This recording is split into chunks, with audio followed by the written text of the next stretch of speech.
Roundtable with local media members that cover the Saints, Pelicans, LSU, Tulane, and prep sports. Don't forget your calls are always welcome. That's Inside New Orleans Sports, Thursdays 6 to 7 p.m. with a rebroadcast on Fridays 10 to 11 p.m. on WLAE-TV.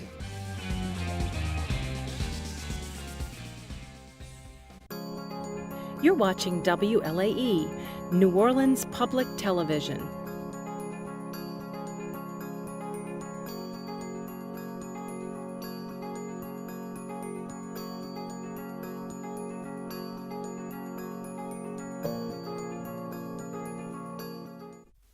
Inside New Orleans Sports with Eric Asher is underwritten by... At Villery's Florist, we deliver the magic of flowers 7 days a week to the North Shore and South Shore in the New Orleans area. Whether it's for birthday parties, baby celebrations, Villery's provides colorful floral displays for all. With a store full of fresh-cut flowers, exotic tropical flowers, orchids, roses, and even fruit baskets, our goal is to make your vision a reality. Villery's Florist, proudly serving Louisiana since 1969. Dave Miette Insurance Agency. Auto, home, flood, business, 504-556-0809. Dave Miette, INSagency.com. C&C Drugs is a family-owned pharmacy that's been serving Southeast Louisiana for over 50 years. Whether you need help taking care of an elderly family member, a growing child, or even a pet, C&C provides patient-centered care for your entire family. C&C Drugs, large enough to serve you, small enough to know you. Locations in Mandeville and Araby.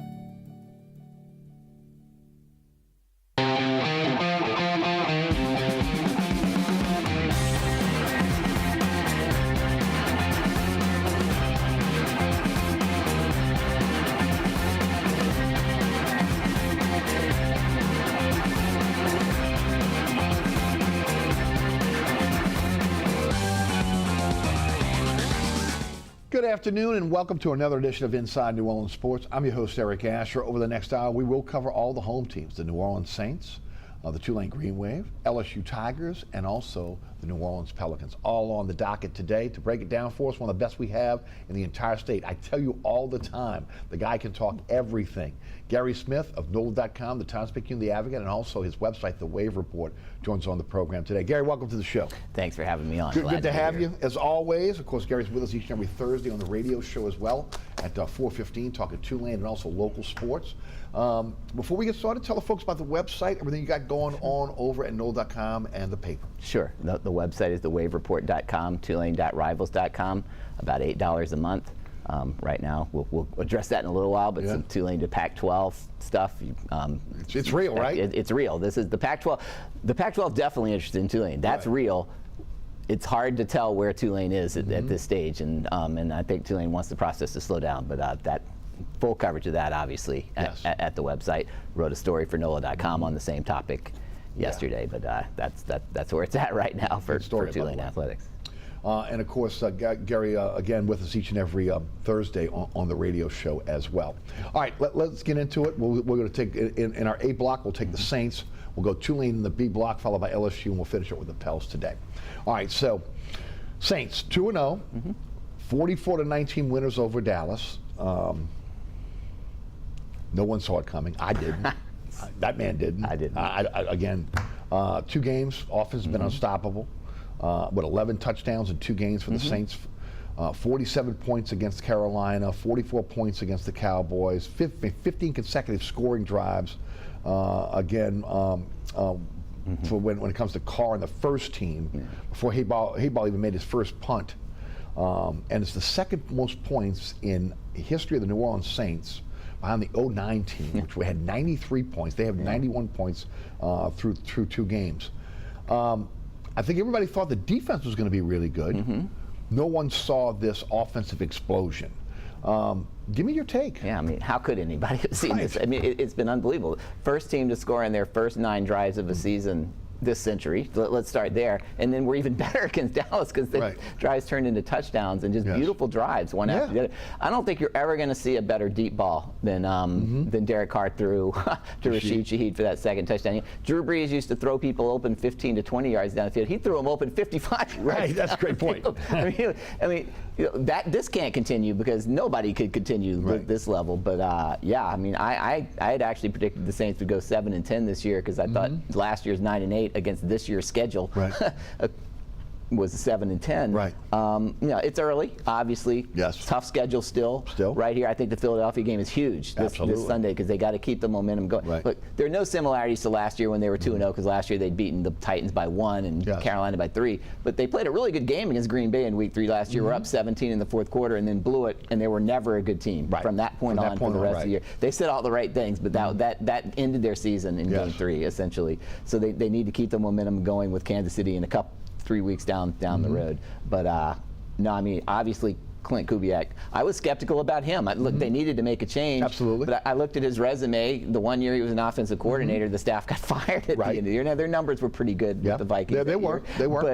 But you could just watch it, just the execution, the confidence of the players, the red zone, where they were just awful last year. Derek Carr has never, historically, hasn't been good in the red zone. The plays they're calling, I mean, they're good. And I mean, Kamara, he had 4 touchdowns in that game. I think all 4 were standing up in the end zone. So it's going to get tougher because this isn't real how good they are. But what a start! It's an amazing start. I mean, again, I mean, I can think back to what I think it was '79 with Archie Manning, Chandler, Henry Childs, all those guys, and Galbraith. I mean, they were putting an incredible amount of points up at that point. Had a horrible defense.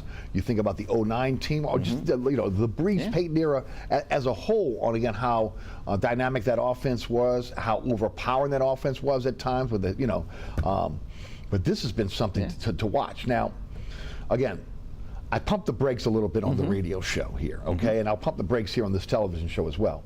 It's 2 games. Okay, it's a long season in the NFL. You mentioned 2-0 last year.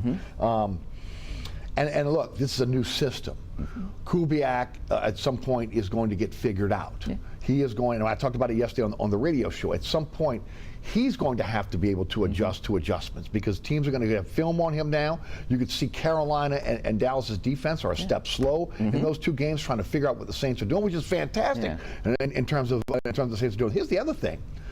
Go back in your mind's eye and think about last year and all the busts that they had on offense. Guys running wrong routes, guys not where they were supposed to be. The line calls that were incorrect. McCoy going after Carr. I mean, again, it was a debacle.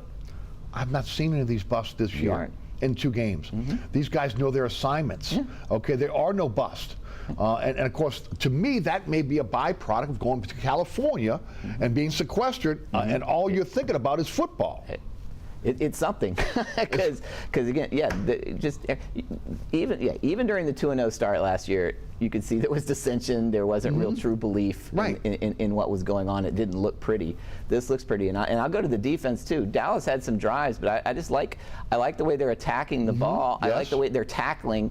They look fundamentally sound, and also they're a pretty old defense, and they don't look. They're playing with speed and physicality. And physicality, which I didn't. They were pretty good on defense last year, but at times they weren't as strong as they should have been in those departments. They've been good in that area too. But you're, and also Dallas's defense. I don't know what was going on there, but the Saints. I don't care how good an offensive coordinator you are. You're not going to be able to run left and completely get around the edge every time with multiple players with no adjustments whatsoever from the defense. So part of that was on Dallas having an inept defensive plan and just really poor linebacker play in that game. It's good. Philadelphia's going to be a tough challenge. Philadelphia just blew a game that they had in the bag. If all they need to do is catch a little short pass and the game's over, and they lost to the Falcons, so they're going to come in really feeling like they have to win. And obviously a running quarterback with Jalen Hurts is going to be a totally different test for this team. But we all had the Dallas game chalked up as a loss before the year, and it was an absolute blowout win. And it wasn't even close. I mean, again, and that's the other part of this. Again, they have not had any adversity this year. They have not been behind yet. So we don't know how they're going to react to that. From that standpoint, the biggest surprise on this team right now is the play of the offensive line. Now, again, they've schemed it up a bit to be able to help Penning. If you're watching the game, you're seeing Juwan Johnson and Morrow on his side. In a lot of cases, he's not the initial block. He'll come back and do the wham block, okay? And Fuaga is on an island, okay? And if you look at them, they're a left-handed team in a lot of cases. They're going behind Fuaga. No doubt. But again, from Patrick, who graded out as one of the top guards last week in the NFL, to McCoy, to again the bookend tackles they have down, and of course also Ruiz. They played well as a group. Yeah, and it's beautiful to watch the scheme in that too. Yes, this is a team that just refused to go in motion in the past. That just wasn't part of their MO. And you're watching it just for the run plays where guys, they go in motion and then they become a lead blocker, and it's worked perfectly so far. And that's the type of stuff you're talking about. Teams are going to adjust when they watch that, because they have never seen that from this from the Saints before. But yeah, I mean, I thought the offensive line was going to be the one area. I wasn't, Derek Carr can play well at times, isn't consistent. I thought Kamara would have a bounce back year, but I didn't see any bounce back for the offensive line. That was the one area that I was convinced was going to hold this team back, and through 2 games, it's a strength. No, it is. It has been. And look, I mean, I don't know if it's a mirage or if it's real. Well, I guess we'll find out over time. But again, we were told that this particular system, with again the way the offensive line plays, the aggressiveness of the offensive line, again that first step that they take off the line of scrimmage, looking the same whether it's run or pass, and all maybe playing to their strengths of physicality. And some athleticism, because they got some athleticism on that line. Maybe that has been a big factor in this.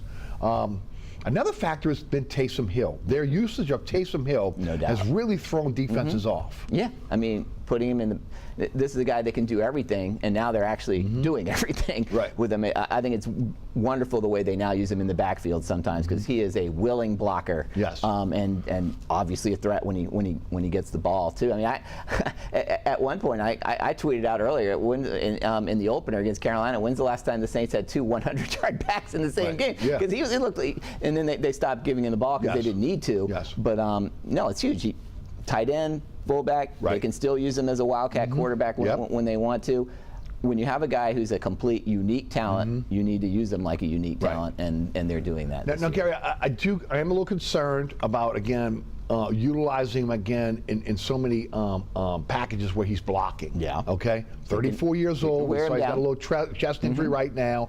I mean, again, it's a much more physical positions that he's playing right now. Again, when you're putting him at the fullback position, he's going on and he's doing the lead blocker there. I'm hoping again that he can last through the season. Remember, at BYU, he was often injured. Yeah. It's been amazing in his NFL career how healthy he has been. Okay, one of the reasons why again he was drafted where he was again, was because again of the injuries. Let's talk a little bit about Dennis Allen and. Look, I go back to something that was, and I think the Picayune may have publicized this. Again, this may have been one of your beat writers, where there was a meeting between, again, the leaders of the team, where they went out to dinner, and supposedly there was a coming together moment where they said, look, Allen's our coach, Carr's our quarterback, we have to go in and instill this in the team as leaders. From that point forward, it looks like, again, it's a different team. It looks like they're all on the same page. Where again, we looked at times where again there was a split on this team last year on again who was going to follow Allen, who was not. No doubt. There seems to be everyone in lockstep behind Dennis Allen right now, and it starts with guys like Jordan and Matthew and Demario Davis et al. Yeah, and to me that's a bit of a surprise too, because to me teams, they reflect their head coach. Agreed. And that's one of the other surprises I've been with Kubiak. When he got all this ballyhoo when he came in, to me the offenses usually reflect the head coach and Dennis Allen's success. We'll go back to Jim Mora. Carl Smith did a lot of good things with the Saints. He got under heavy criticism a lot of times because the team ultimately reflected Jim Mora, who did really well in a lot of ways with his conservatism and key moments. Not adjustment, stuff like that. And so I looked at Dennis Allen's track record and I was like, this offense, I don't care who they bring as an offensive coordinator, it's going to end up reflecting the head coach.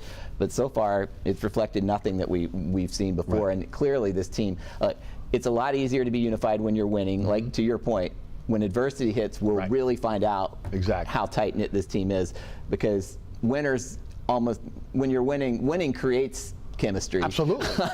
And camaraderie. Yeah, and camaraderie. And Right. so you find out how real it is when adversity hits. But No again, doubt. so far so good. Right, and of course, look, nobody wants adversity to hit. Okay, well, Yeah. we all want this team to do well. I've said it before on this show, on the radio show.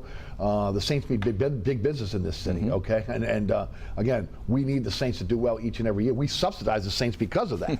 Okay, so again, everybody wants the Saints to do well. When you look at this team right now, and I mean, it just seems like a total different team than what we saw last year to this year. But again, on the defensive side, one of the questions was, can they stop the run? Yeah. They have stopped the run. Yeah. Okay. You look at Lattimore going out with his injury. McKinstry comes in and they don't miss a beat. Harris has come in, put Abram on the practice squad. I mean, again, things that that were question marks going into the season, at least in the first 2 games, are not question marks. You throw in Willie Gay, who again has played well. What Chase Young has brought to the team, again, just his presence on that line, how much it's helped Granderson and others. It's been amazing on all 3 levels to watch what they're doing. And look, I don't know what Demario Davis is drinking, but I want some because he's got the fountain of youth. He does have the fountain. I mean, I mean, he just has to slow down. And I'll bring up another guy, Tyrann Mathieu, who I questioned a little bit. Obviously, he's a legacy guy. What a honey badger! What an unbelievable career at LSU. I had some spies in Kansas City who were not really happy with the way he played. Who told me he was already past his prime when he came to the Saints. He's playing really well too.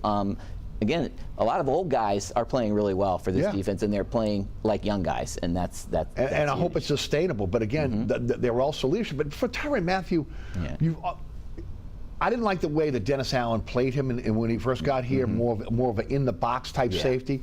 He has to be the robber, the rover. He's got to be a guy that, again, you allow to roam and do his thing. And we've seen it. He has such good instincts. Right. He's one of those guys who has a flair for making a play, just reading the play. Yes.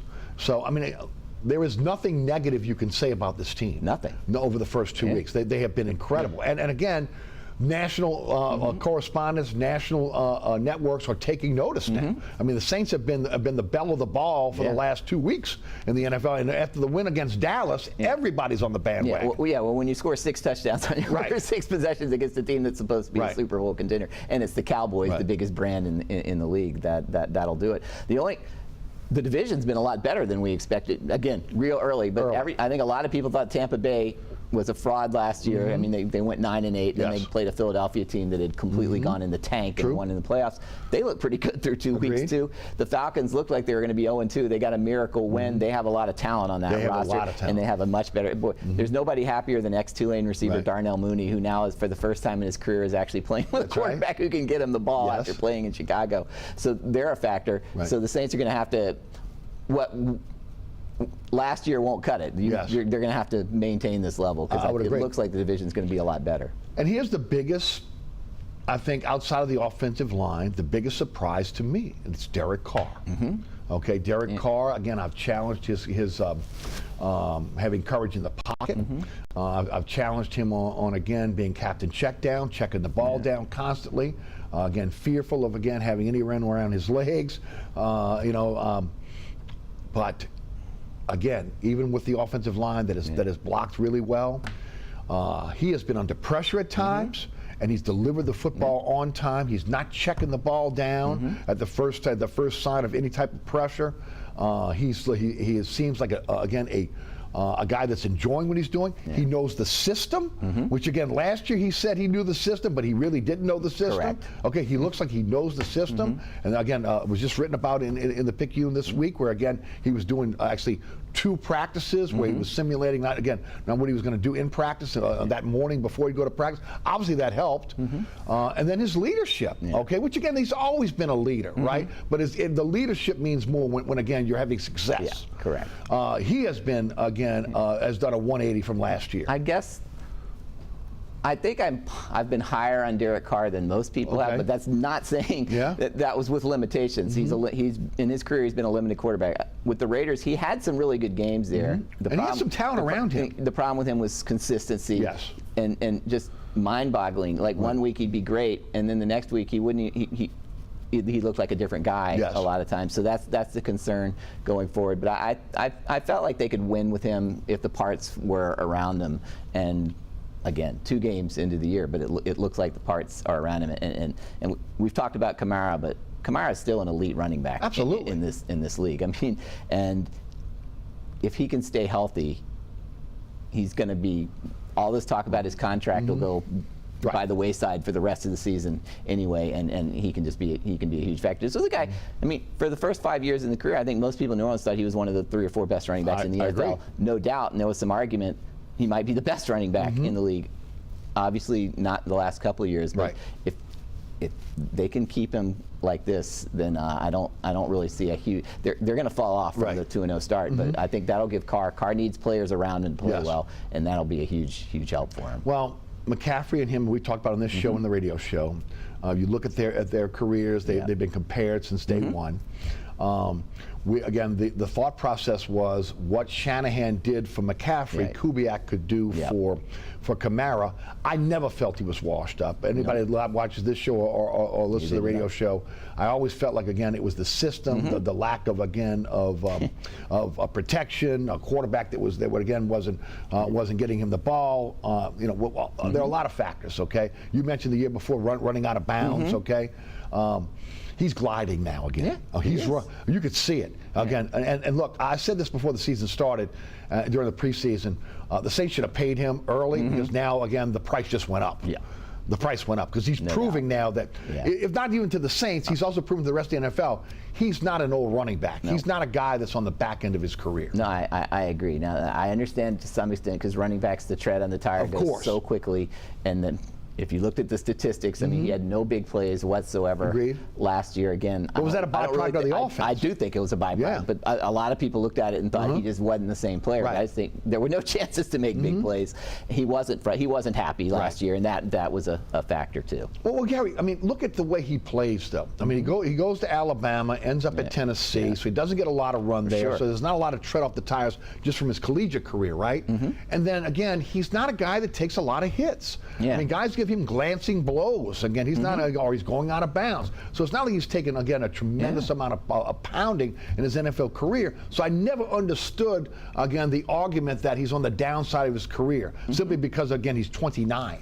I agree. And you brought up McCaffrey, and that's the great comparison, because I used to think he was, with all the hype McCaffrey was getting early, I thought Kamara was the better player of the two. I changed my mind with what McCaffrey did, but we're talking, that's how elite Kamara can be. And you're right, he's still 29. He did not get a lot of carries in college. He's a young 29, and that makes all the difference. I mean, what's been amazing is touchdowns instead of field goals for the offense, field goals instead of touchdowns giving up for the defense. I mean, that's the recipe for success on any level. From Pee Wee football all the way to the pros. Yeah, no doubt. And the defense. Again, I just like their effort level right now, and the camaraderie in that group. They're flying around. They are. They're flying around. Their numbers were pretty good last year, but I didn't really feel there were in clutch situations. You could count on the interference call, just mistakes, and we're not seeing that this year. Well, and when you're putting up touchdowns as an offense, and as quickly as they're doing it, look, again, they're getting up. A lot of coordinators got to throw their game plan out. They're not running the football as much as you would probably run the football. And one of the question marks I had going into the season was, okay, can you stop the run consistently? Remember, they brought Ridgeway in from Washington when Saunders was injured, and of course still was dealing with the calf injury, but that was, again, a question mark going into the season. They have not been tested yet because, again, teams are having to play catch-up. Right, and that's what we'll find out a lot more against Philadelphia, because that's a team that runs a lot. Now, a lot of it is Jalen Hurts, but we'll see how they can handle that, and can they keep the key with Philadelphia is keeping them out of those short yardage situations, because they don't ever fail when they have short yardage situations, and that's stopping the run early. And again, the signs are good. But I'm actually pretty confident the offense isn't going to be where it is now. But I think their offense is going to be a lot better than we thought all year long. I've liked what I've seen from the defense, but if there's two areas where I'm a little more concerned, them keeping up the level. It's going to be that, just with the age of the players. But we'll see. Well, I mean, again, as long as they can stay healthy across the board, I think they're going to be fine with that. You know, the other part of it is, again, when you look at Philadelphia, one of the reasons why you brought Willie Gay in is because you've had historically issues with, again, very mobile running quarterbacks. This is going to be the first test this weekend. Yeah. Okay, and to see again from a scheme-wise, what has Dennis Allen brought up? He has players now. There's a lot of speed on the field for the Saints on the defensive side of the ball right now. So it'll be interesting to see again if they can corral him, a guy that's given them a lot of problems historically. Yeah, and no doubt. And one of the interesting things is they're not getting anything from Cam Jordan. He's one of the guys who definitely looks like he's feeling his age now. And yet, in the past, if they weren't getting anything from Cam Jordan, that was a disaster. But he's a luxury now in a lot of cases. He's a luxury. They don't need him. Right. They can move him inside, move him outside. There's not the pressure on him to be the guy every single down now. No. You know, again, with all the attention that Chase Young's getting, Granderson is getting again one-on-one blocks in a lot of cases. The same thing would be for Cam when Young is in the game, when they move him inside. So again, look. You want his leadership. You'd like him to be able again to affect the game some, but again, you're a lot better on the defensive line now than you were over the last couple years. No question about it. So, again, really tough stretch here for the Saints. Okay, we talked about it again going into this Dallas game, and nothing changes. Philadelphia at home, at Atlanta, at Kansas City, Tampa at home. And then Denver on a Thursday night on a short week with again, Sean Payton coming into town, which you know is going to be emotional. So again, this is, look, you cannot go by, teams again always can get off to a fast start. They can win, things go very well in the first half of the season, and they can bottom out in the second half. We have no idea what's going on. But this has been the best team in the NFC and maybe the best team in the NFL over the first 2 weeks. It has been the best team in the NFL through 2 weeks. And, you know, when we looked at this schedule early, I was thinking 2-4 after 6 games. And then, I was hoping they could go 3-3. And then, that would be a good case scenario, 3-3. And now we'll find out. But they've got, I mean, if they beat Philadelphia, no one in the world envisioned the Saints being 3-0 at that point, and the schedule lightens up in the second half of the year. Yes, so, it does. It does. Absolutely does. If they can get through this stretch like 5-2 after 7 games, they're set for a huge season. And Gary, you know this from covering again football for so long. The confidence level when you're winning. Okay, again, you may have some deficiencies that you can mask, but when you have that confidence level in your coach, in your scheme, in the guy next to you, that goes a long way. And again, in securing a victory. And they're on that type of. It reminds me a lot of again the Saints in 06. I'm sorry, was it? Yeah, it was 06 in Peyton's first year. Where again nobody thought much of them, and all of a sudden they go on this run, right? And then of course in that 09 season where they looked unstoppable. Yeah, no doubt. I mean, that 06 team, that wasn't a very good team. Honestly, Peyton's first year. He coached them up. He coached them up, and his confidence. They played with confidence. See, they did.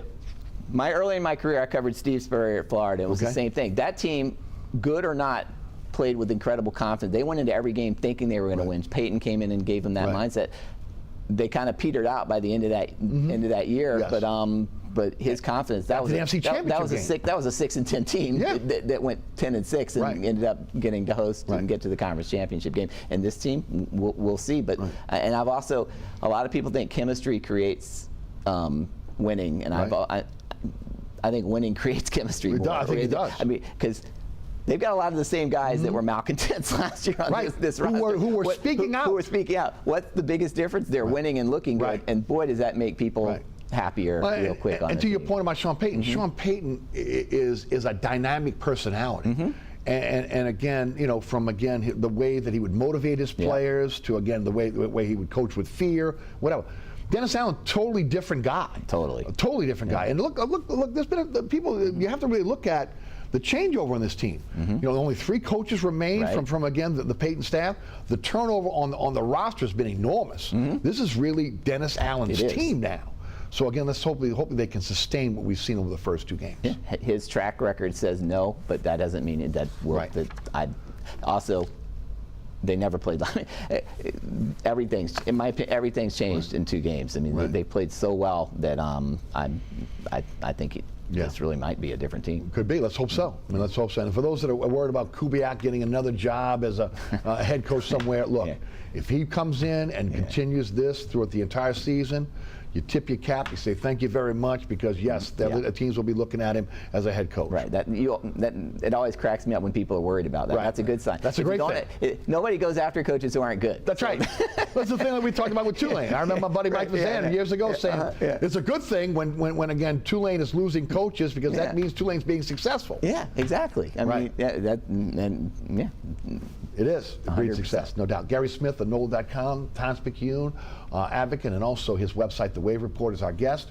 We will take a break here, hear from our underwriters. When we come back, we'll start with Tulane in the B block, then we'll go to LSU. We'll finish up with the Pels. You're watching Inside New Orleans Sports. Stay tuned.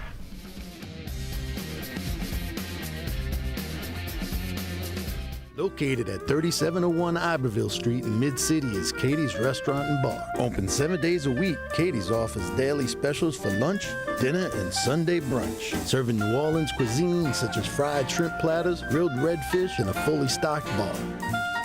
And don't forget about our expanded event seating and local entertainment. Featured on the Best of Food Network's diners, drive-ins, and dives, Katie's Restaurant and Bar. Burkhart's Air Conditioning, Heating, and Refrigeration has been family-owned and operated since 1989. Burkhart has energy-efficient solutions and offers brands such as Mitsubishi ductless AC units and Amana, the only manufacturer with a lifetime unit replacement warranty.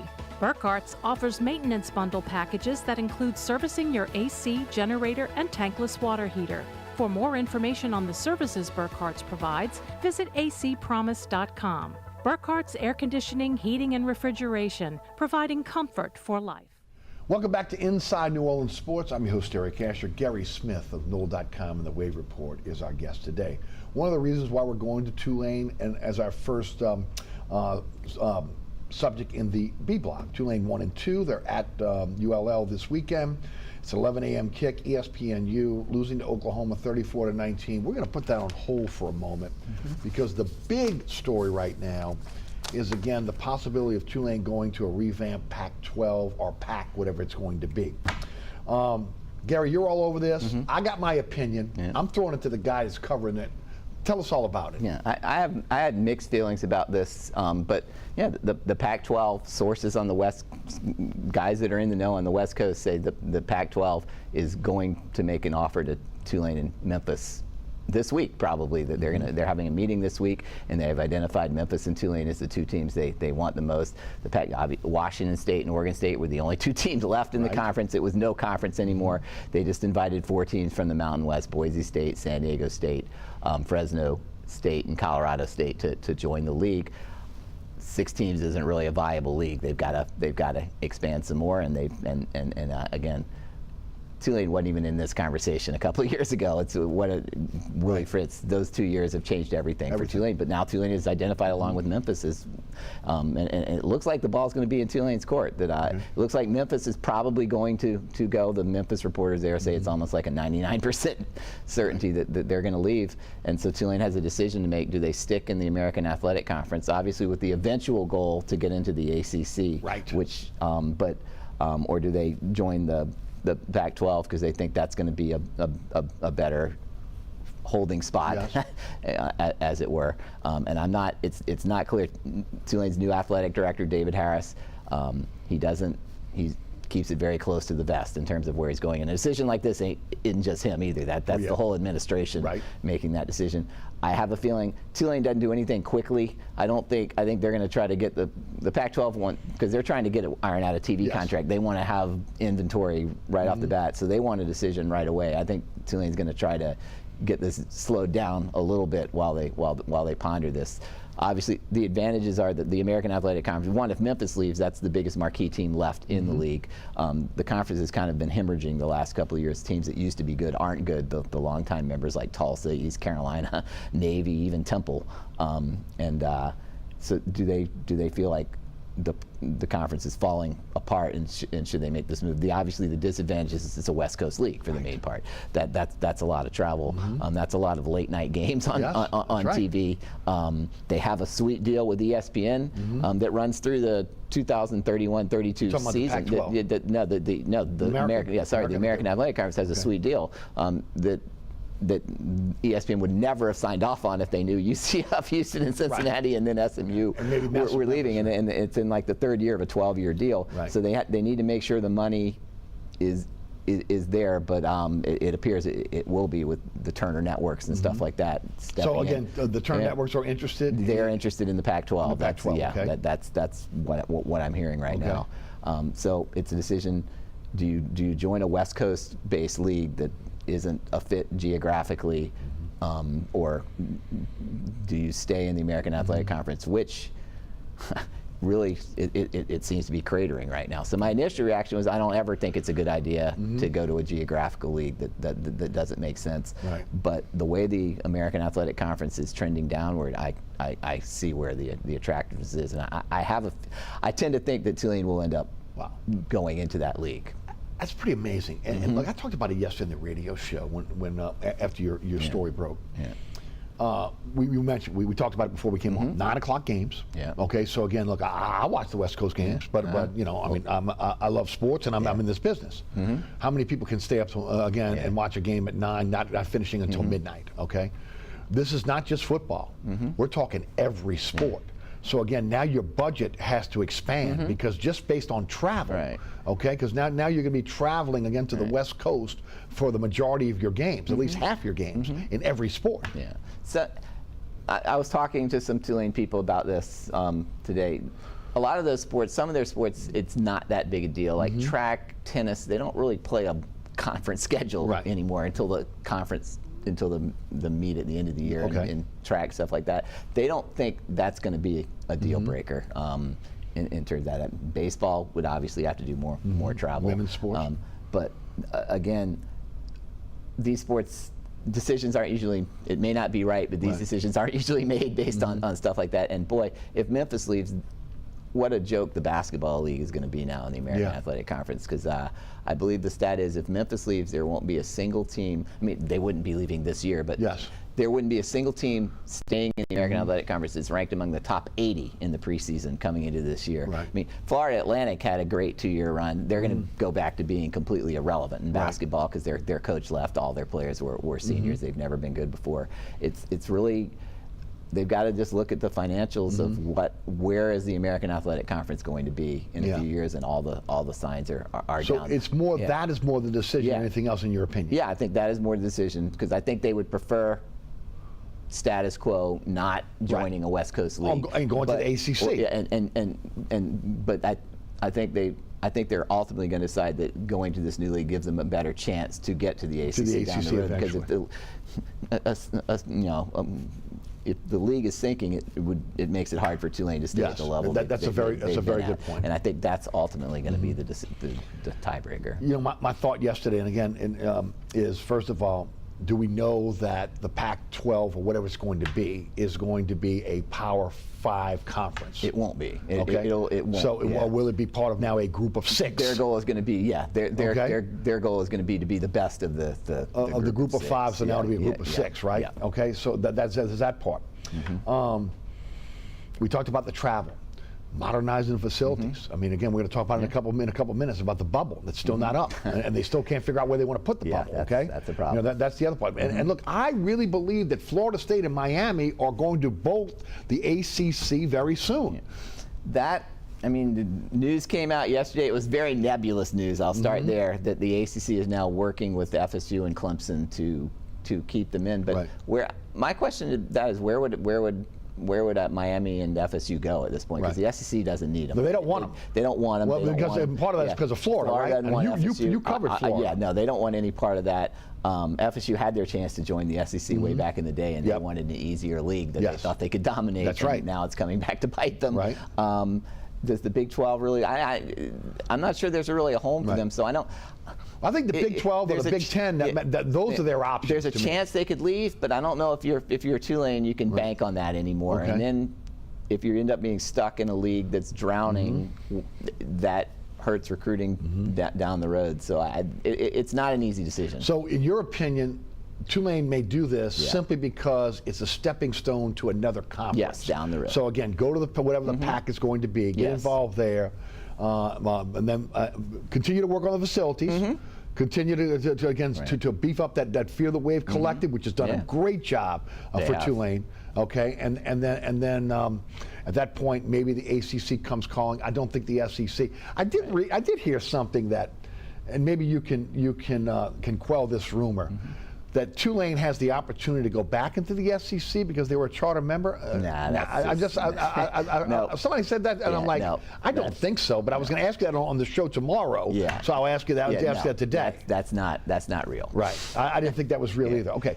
So again, Pac-12 very interested in Tulane. Timeline on when you think the decision will be made. From the sources on the West Coast, they're saying the Pac-12 is going to want it done this week. Okay. It's not going to happen this week. That's just not going to happen. Right. So but soon. I mean, the Pac-12. They're going to want decisions based on the TV contract that they're working out and inventory and stuff like that. So I don't think this would. I would say within 2 or 3 weeks would be the time frame because they're going to want a decision. 2 more questions. Is there an exit fee for Tulane to leave the American Athletic Conference? Yes. Houston, UCF, and Cincinnati paid $18 million. There's an automatic $10 million exit fee. But the deal is you have to give 27 months advance notice, which that's never going to happen. That's never going to happen anywhere in the world. So those 3 schools had to pay an extra $8 million. And the way it worked, there was basically $10 million over to upfront or over the first 2 years. And starting next year, it's a 12-year period where they pay the other $8 million. So it's like $600,000 a year or something to that effect. Tulane's would probably be about in that about range. 18 million. So are they willing and ready to do something like that? Again, it depends on whether they think monetarily the new TV contract and how long they're thinking ahead. Because look, the American Athletic Conference, when their contract runs out in 21 and 32.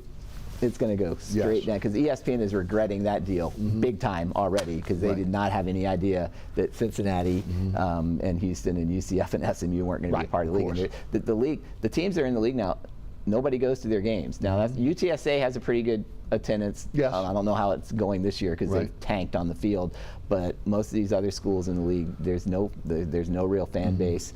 There's just no oomph in the league anymore. The next question is, how quickly? Is it next season?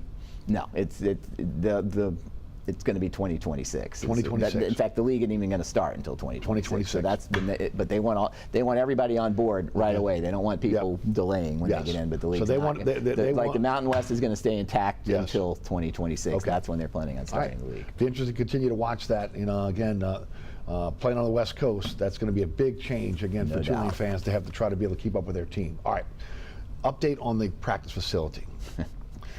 No good news to report there because what I'm hearing is the site has now been rejected. It's been rejected. That's what I heard too. And so they're looking for a new site, but there isn't. They are landlocked. That's the place it needs to be, and there were some disadvantages in that site. But it was the best possible. So now site. they're talking about the parking lot, possibly. I haven't heard anything concrete on where. Because again, one of the disadvantages was where do you park the buses and everything else that you know.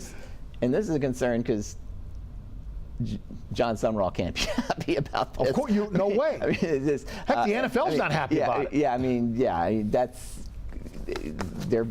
Look, there were some delays initially because of equipment and stuff like that, but now that and part of the problem is a lot of the Courtney Gaucher, who was one of the point men in the project, he left Troy Dannon, hired him in Nebraska. So a lot of the people that were involved in it are not even here anymore. So they're kind of starting over again in a lot of ways, and nothing good is going to come out of that. They need to figure something out. Guerry, you know this. College athletics is an arms race now. Okay, it's about amenities. Again, it's about how much money you can give to your players through your collective.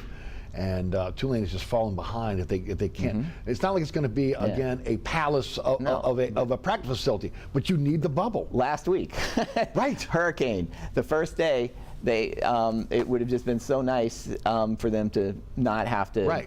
Because they had to shorten practice. Thursday they had to shorten practice because the Saints had moved their practice up. So before an Oklahoma game, or it was actually Wednesday, they got half of the normal practice time in because they had to be in and out fast so that the Saints could get in.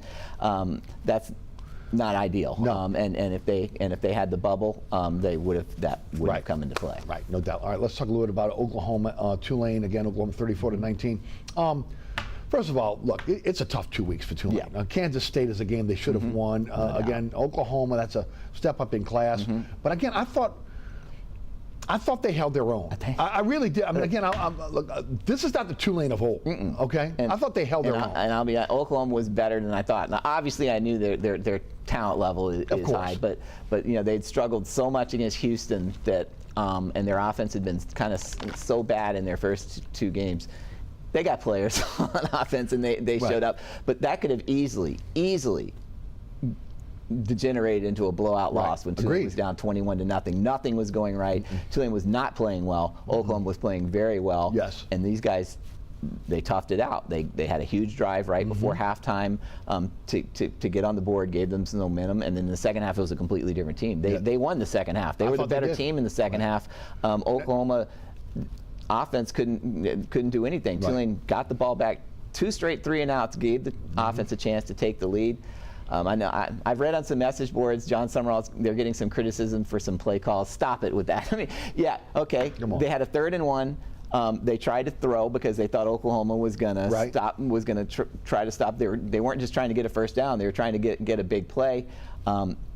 The first option wasn't open, and then for the first time this year, Darian Mensah made a redshirt freshman mistake and tried to force something and threw it into traffic and got a tip drill. Hey, it didn't have to be intercepted. If it hadn't been intercepted, they would have gone for it on 4th and 1, but it got intercepted. Then Oklahoma converts a 3rd and 11. Quarterback, who's a lot more athletic than I realized going into the game, runs it in for the clinching touchdown. If Tulane had stopped them there, they could have kept them to a field goal. They still would have been in the game. And this was against, I'm not sure how much better Oklahoma is than Kansas State, but Oklahoma is a lot more talented than Kansas State, and they were playing at home. And everything, this had 42-6 written all over it when it was 21-0 late in the first half, and Tulane gave themselves a real chance to win. And the stat with John Summerall, both years he was at Troy, started off 1-2. Okay. Both years he was at Troy, he never lost again. He ran the table in 2022. He ran the table last year. They did lose their bowl game, but he was coaching at Tulane by then, so he wasn't involved in that game. Tulane has that chance. They obviously, they're not playing Oklahoma. They're not playing Kansas State anymore the rest of the year. There are some concerns. So many new guys on the roster. They're not, and Summerall's talked about this, you don't just automatically develop chemistry. It's true. Guys, you know, he gets technical. Like, guys have to know that if they play leverage a certain way, the guy next to him, because the guy next to him is there, and guys aren't necessarily doing that yet. He guaranteed that their defense is going to start playing a lot better as they get more comfortable. Again, five starters on defense who were not on the team at the end of spring drills, and they're going to get better on defense, and that's the key. They found another one in Adams. Who played for Despenny was the best player on the field for them until he got the targeting. Despenny was the only good player on the field for him for most of the first half. Had 9 tackles, got a targeting. It was a legitimate call. He tried to avoid the hit, but he didn't. So it doesn't matter whether he tried to avoid the hit. That could have been a devastating blow. And instead, Adams, who had looked terrific, by the way, in the preseason, there was a play in one of the scrimmages, in the first scrimmage, where they ran an end around to Dante Fleming on 3rd and goal, and it looked like an easy touchdown, and Kevin Adams came flying around and stoned him short of the goal line. That guy's a player. He is. You can see it. They're learning. That's it. They're learning about their players right now. This is a new coaching staff. They're learning who's good and who's not, and I think nothing but. They need to beat Louisiana Lafayette obviously this weekend. That's no automatic. It's tough. They've had 2 emotional games back to back. This is going to be ULL's biggest game of the year. But if they can get by that game, I really think Tulane has an excellent chance to run the table. I really like Mensah. Obviously, there's growing pains. Anytime you have a young quarterback, the turnovers have really hurt them in the last 2 games. But again, when you have a quarterback like that, all I would say to the Tulane fans is be patient. Be patient. And really, I'd say it's 2. He's had 4 turnovers, but 2 of them didn't. The interception at the end of the game against, he had to force it at that point against Kansas State. They'd gotten hosed on the interference call before that. He'd already made the play to tie the game. And then he was forcing it. Obviously, the fumble that Kansas State returned for a touchdown, he held the ball too long. He was too loose in the ball. You can't do that. And then the interception on 3rd and 1 again. The play wasn't there. I've had some fans the Oklahoma guy did interfere. He hit Dante Fleming before the ball, but it didn't matter. He didn't need to hit him. He had perfect coverage. Right. He threw it into traffic, and that was just a bad decision. But 2 bad decisions and a lot of great plays from this guy. Based on a guy a guy that this is his first game of his career. This was his first road game playing in a, well, it wasn't packed by the second half. That's another story. Their fans left in droves at halftime thinking the game was over. But in that type of atmosphere, nothing but good is gonna come from him. Again, ULO this weekend, big one for Tulane to get back on the winning track. LSU comes back after down 17 in the first half. 36-33 winners over South Carolina. A win is a win. And some people believe that South Carolina is going to be a really good team this year. I don't know if I'm on that bandwagon. I felt like, again, that the turning point for them is when Sellers went out, the quarterback. I mean, it was a total different game when Ashford came in. That helped obviously LSU in terms of being able to come back and win that game. The gash plays and the explosive plays have really hurt this team, and it's just head scratching. The other part of it is the play of the offensive line or lack thereof. Okay, they can't run. I mean, now they found Cade Durham this week. Maybe he's going to be their guy going forward. But again, the offensive line and based on again what the preseason accolades were, they have not lived up to the billing, and that includes the 2 tackles as well. Yeah, I think that may turn out to be a big win for LSU because they didn't play well. Actually, at times they played really. It was a weird game. Both teams at times played really well, and both teams at times played awful. I'm with you. South Carolina, one of the most stunning scores of the year to me was the week before when South Carolina went to Kentucky and just buried a Kentucky team that was supposed to be better than they are. They won 31-6, but Kentucky doesn't have the athletes that LSU has. LSU just does so many fundamental things that just don't look right, and this has never been the MO of Brian Kelly coach teams until last year at LSU. So I don't know what to make of it. Clearly, the goal at LSU is they can only lose 1 more game. They want to make the playoffs. That's the standard. Well, I don't now think with they're the a top 12 team playoffs. right now. I don't either. They get their big advantage is they don't play Tennessee and they don't play Georgia, who it's still early. Well, we know Georgia is going to be good regardless of what happens. Tennessee looks awesome. We'll see how good they actually are, but. LSU has Ole Miss, Alabama, Oklahoma left, and those are the 3 toughest games in their schedule. Are they good enough to win 2 of those 3? I don't think so, the way they're playing. Right now, but they gave themselves a chance. Obviously, if they'd lost to South Carolina, the season's kind of done 3 games into the year, and they made enough plays. But I can't. They take the lead. They're going to win. They have the bag of quarterback. You cannot give up a 65-yard touchdown run right after that. It was inexplicable. It's why I've really come out this week on the radio show and talked about, again, at some point you got to start playing your young guys. And I think Kelly's leaning toward that now. I mean, there are a lot of young players that are again freshmen, redshirt freshmen, that have talent, that have not had a chance to play yet. And at some point, you can't continue to do the same thing over and over again and expect a different result. So again, I would like to see more young players. Again, and we saw it with Caden Durham just this week. We've seen it with Spears, some of these other guys, P.J. Woodland coming in. So again, I'd like to see more of the young players coming in and having an opportunity to play. Go ahead. Yeah, and that's it. Let me tell you, if they could put guys around, you can win big with Nussmeier. That guy. I think so. I mean, I think he's a winner. I think he can make. He's not perfect. He's not Jaden Daniels, obviously, but he ain't going to be the issue with I don't that think team. So. But they've got to put a lot together that we really haven't seen for a year, and now the 2 first games of this year in terms of just consistency. Defense just not. Look, their defense last year their defense was horrid. It's not. That's not the case this year. But you just can't have the breakdowns and guys running out of their lanes. Well, here's the other thing. You've got to figure out what you're going to do. What we'll do with Harold Perkins. He was in the star position this week. Okay, maybe that's where he's going to be. Maybe it's not on defense. And he has 0. He has 14 tackles, but 0, no sacks. He's got to be able to affect the quarterback. I don't. And I don't understand why this is not rocket science. No, it isn't. Okay, see ball, get ball. That's it. Fans get criticized sometimes for not really knowing how things work. But what LSU's done with him, and whether he wanted that or not, it doesn't make any sense to me. They're not using him right. He's not being used right, and you're really hurting his draft stock. It's hurting him, and it's hurting the team. Right. No, I agree with you 100%. Yeah. Look, I think, again, they have outstanding wide receivers, tight end position. They are solid there. We thought the offensive line was the best in the country. They're not right now. Maybe, again, they'll get it together. I agree with you about Nussmeier. Maybe Caden Durham is the answer at running back. Caleb Jackson looks like, again, the 10 pounds of muscle put on him has slowed him down, again, because he was a physical player that had some good speed. On defense, again, the ability to stop the run and to stop these explosive plays. I mean, that's what's killing them right now. And we'll see. Ole Miss is upcoming because they're not going to lose. They're not going to lose their next couple of games. No, that's Ole for Miss, sure. they got to play better than they played right now to beat Ole Miss. No doubt. Let's talk some Pels real quick with the remaining time we have left in the program. First of all, the Pels and Guerry TV, the parent company for Fox 8, are launching a new network. It's called the Gulf Coast Sports and Entertainment Network. It'll be up by the end of September. The new network will be available free with a digital antenna from East Texas to Florida.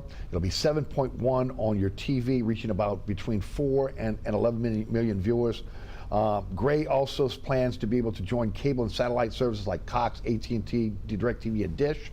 The Pels will play 75 games on the new network, 8 to 10 games on Fox 8. Bounce TV, no games this year.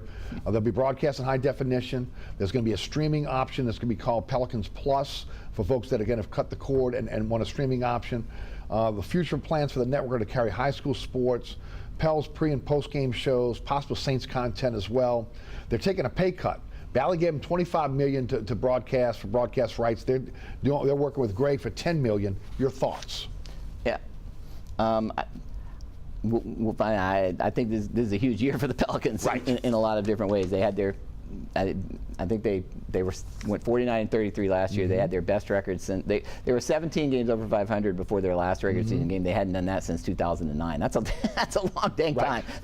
That's 15 years. And then we thought we were finally going to get to see what they really looked like at near full strength, and then Zion gets hurt in the play-in, and so we still don't know what they can do. But this is a huge year for the Pelicans. Well, the biggest question was the center position and Brandon Ingram. And well, I mean, they've downgraded at center. I'm wondering if it's going to end up being Zion at center for a lot this year, because I know Valanciunas, he hardly ever played down the stretch of games, but he played in every game. He gave them consistent effort. He gave them things that they do not have on the roster. I mean, they do not have his toughness. They do not have his rebounding. There are worse. That area is considerably worse with what they have. The rookie isn't ready to play this year. We've already heard that. I mean, I just don't. Well, Tice looks like he might be your starter right now. And that's a downgrade. I mean, the history says he averaged like 7 points a game last year. He's not Valanciunas. I really think. I think they got to make a deal.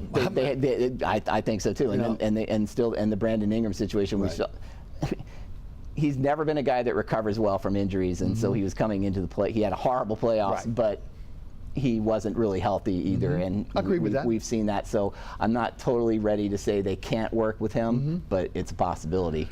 His game, that mid-range style, he's devastating. Is devastating, and it's fairly unique in the modern NBA. Agreed. But we just don't know yet, because again, Zion getting hurt. I mean, obviously they awful series against Oklahoma City, but they're still this far into this thing. We don't really know what they can do, and there's some potential there, but we don't know yet. Well, the key is, again, what happens with Brandon Ingram, whether it be before the season or at the trading deadline. You cannot allow him to walk away for nothing.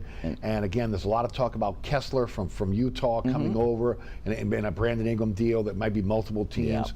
We'll see if that works out. I guess they're going to find out a lot when they get into training camp in a couple of weeks to figure out what they're doing at that center position. And DeJounte Murray was a a pickup. Absolutely. Great defense. I mean, he fits perfectly with what they needed. But I agree. They got to do something at center. I agree with you. They need. I think they need to make a trade. What they have now, I don't think is going to cut it. I don't either. I think it's a downgrade from what they had last season, even with an addition of Murray. Guerry, thanks for the time as always. Certainly appreciate it. You can catch Guerry again on my show each and every Thursday at 4:15, talking Tulane and also local sports. The Wave Report Subscribe today, and of course, TimesPicU.com as well. All right, there's so many ways to catch our program now. Again, there's Pelican Sports Television, obviously, again, right here on WLAE-TV. There's a QR code on your screen right now, taking you to WLAE-TV YouTube channel as well, the website. And of course, you can also catch us at ericasher.com. I want to thank the underwriters who make this show possible. Again, each and every one of those underwriters, we appreciate those underwriters. The reason why this show is on the air, please support our underwriters. You catch me on the radio, 106.1 The Ticket. That is 4 to 6 weekdays. You can listen live at ericasher.com, iHeartRadio app, TuneIn Radio app on the digital platforms. Also, the 106.1 The Ticket app is available at your favorite app store. You can listen to the entire station on that, take it with you anywhere. And of course, as always, I want to thank the folks here at WLAE who put on a great show each and every week for us. Again, Rod Yeager, Jim Dotson, Alex Chacon, Danielle Wick, and the best director on the planet who's, again, playing a little hurt right now, William Hill. For Gary Smith, I'm Eric Asher. Thanks so much for tuning in. We'll see you next week for another edition of Inside New Orleans Sports.